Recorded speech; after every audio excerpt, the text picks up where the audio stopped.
Hi, my name is George Dagnino. I'm the editor of the Peter Dack Portfolio Strategy and Management. The current debate about the trend of stocks, commodities, and bond yields focuses on two main scenarios. The scenario number one says that QE forced interest rates to decline. QT then must therefore cause yields to rise. Excessive supply of treasuries reduce liquidity as the Fed decreases its balance sheet. Market participants are then forced to sell assets, stocks and bonds, to reestablish needed cash reserves. This decision causes stocks to decline and bond yields to rise. This is scenario number one.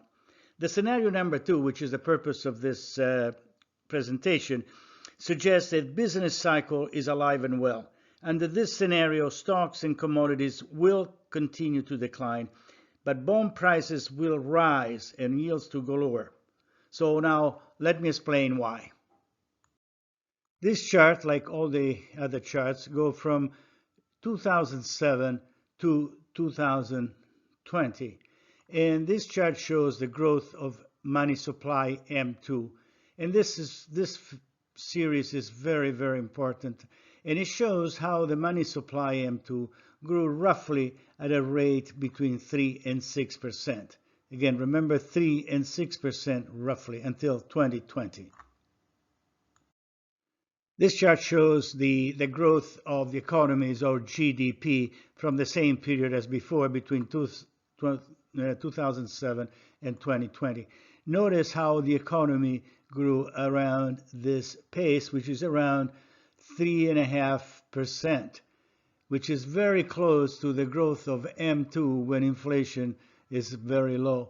So the growth of the economy is very close to the growth of M2, which, as I said before, was growing between 3 and 6%. During the same period between 2007 and 2020, as the money supply was growing between 3-6% and the economy was growing around 4%, inflation was around this level, which was 1.5–2%. See here, this is roughly was variable, but with a very low rate. It bounced it up and down, but the level was around between 1 and 2%, mostly throughout that decade. Again, remember, money supply slow, economy healthy growth, inflation very low. This chart shows the growth of the money supply from 2018 to 2022. And because of the pandemic, government spending to assist the population penalized by the plague, and of course government stimulus programs, the Fed increased the printing press, and the money supply started growing from around 6% to 18% and eventually 24%. These are growth in money supply that are unheard of and huge. At some point in 2022, around early 2021, the money supply started slowing down.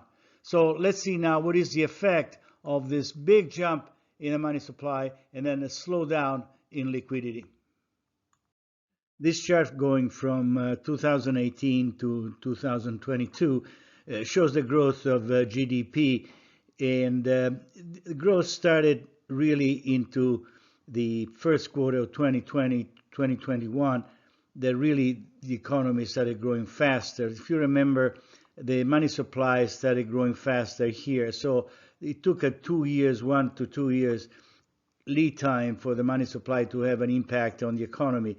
The money supply started slowing down here, and after a year or so, now we see the economy slowing down. This is an important point to notice. The slowdown in the money supply is now being followed by the slowdown in the economy. And now we will see what is the impact on the markets.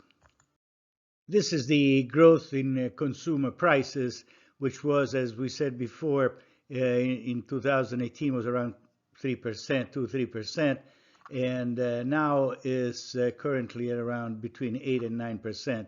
What we are seeing here is that first we saw the money supply growing fast, and then in Q1 started slowing down. Then what we saw in the previous chart, that GDP started accelerating, and now it's starting slowing down. Now the inflation is peaking because of the slowdown in the economy, and we see the inflation that has peaked. Notice the sequence. First the peak in money supply, then the peak in the growth in GDP, and now what we see is the peak in inflation.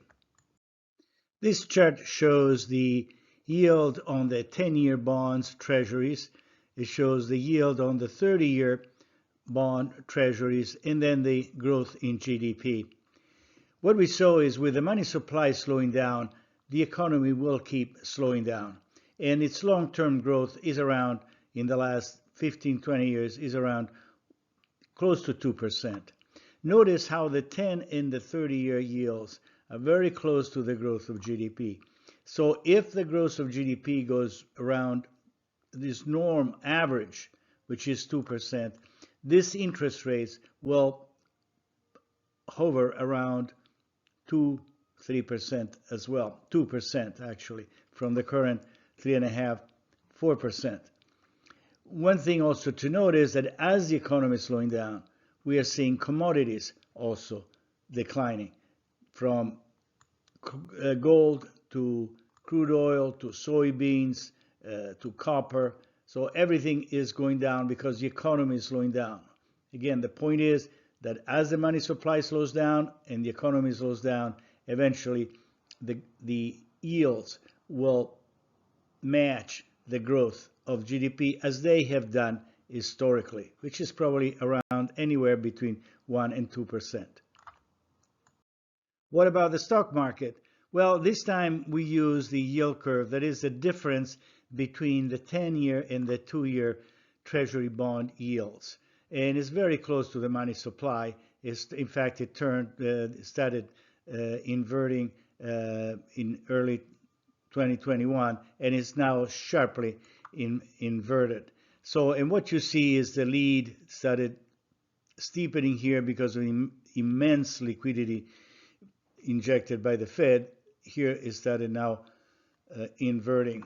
The profits, which go along with the growth of the economy, started, of course, improving, and as the economy started, the financial market started tightening, and the economy started slowing down. We saw GDP started slowing down.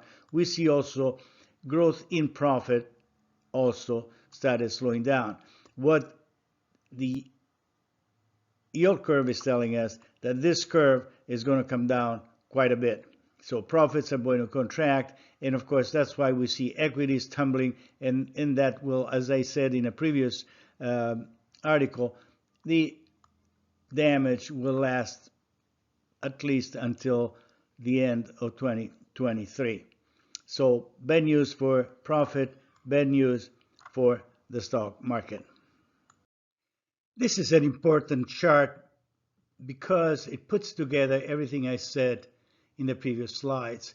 And again, the title is Watch the Lagging Indicators. This chart is taken from my book, Profiting in Bull or Bear Markets, How Business Cycles Impact the Financial Markets.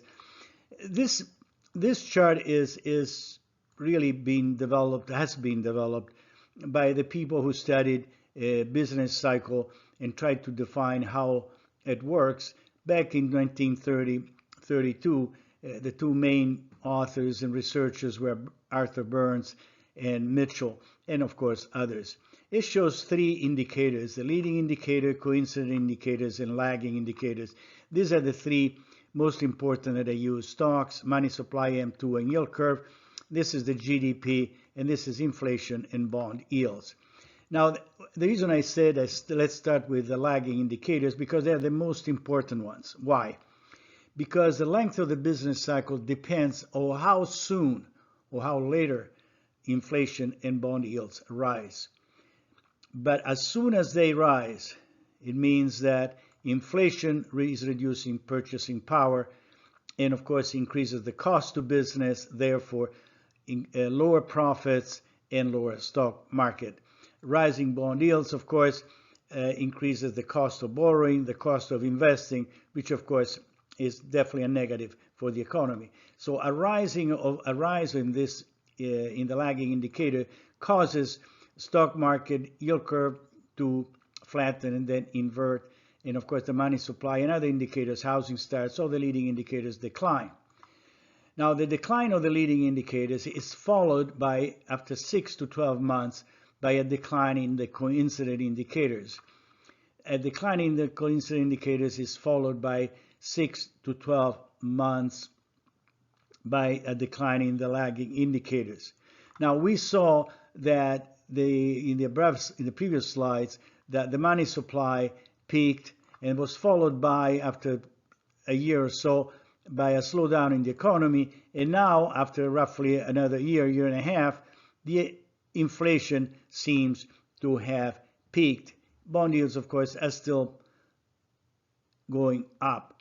The point of this chart is that the bottom in the leading indicators, that is stocks, yield curve, and the overall business infrastructures, cannot improve without a protracted decline, like this one, of the lagging indicators. So where are we now? Well, we are here. So what did this mean is that the economy will have to weaken long enough and sharp enough for this lagging indicators to be able to decline long enough so that the leading indicators start going up. For this reason and other reasons, by the way, I wrote a recent article and I tried to show you that the conditions for the bottom in the leading indicators will be not before the third or fourth quarter of 2023. So this process, economic slowdown, taking down inflation and interest rates, is going to be a long process before stock market and yield curve start going up. If you go to my website, www.peterdack.com, you will see all my article and research that I have done on this subject. Again, I really appreciate your following me on this presentation, and I really hope to see you really soon. Okay, so long. Bye-bye.